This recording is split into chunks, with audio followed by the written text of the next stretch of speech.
বাংলাদেশের ইতিহাসে বিরল এক দৃশ্য দেখতেছি আমরা।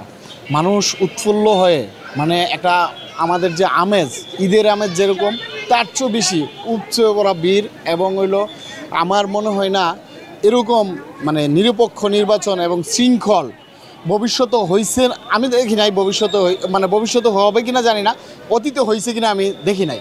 তো সেই ক্ষেত্রে মনে করি এবারের নির্বাচন স্বতঃস্ফূর্ত অংশগ্রহণ এবং বাংলার ইতিহাসে স্মরণীয়ভাবে স্বর্ণ করে লেখা থাকবে এই নির্বাচন। এবং প্রত্যেকটা মানুষ তার নিজ নিজ জায়গা থেকে সর্বোচ্চ দায়িত্বশীলের ভূমিকা এবং পরিচয় দিচ্ছে এবং আগামী বাংলাদেশ গঠন করার জন্য প্রত্যেকটা ভোটার তার ভোটার অধিকার প্রয়োগ করতে পারতেছে। এবং আমি নিজেও একজন ভোটার ছিলাম।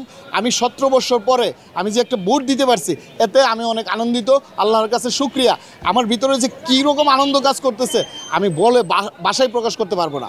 তবে আমরা মনে করি যারা এখনও ভোট দেন নাই, আপনি আগামী বাংলাদেশ গঠন করতে হলে আপনার একটি ভোট আপনি মানে অনেক দরকার।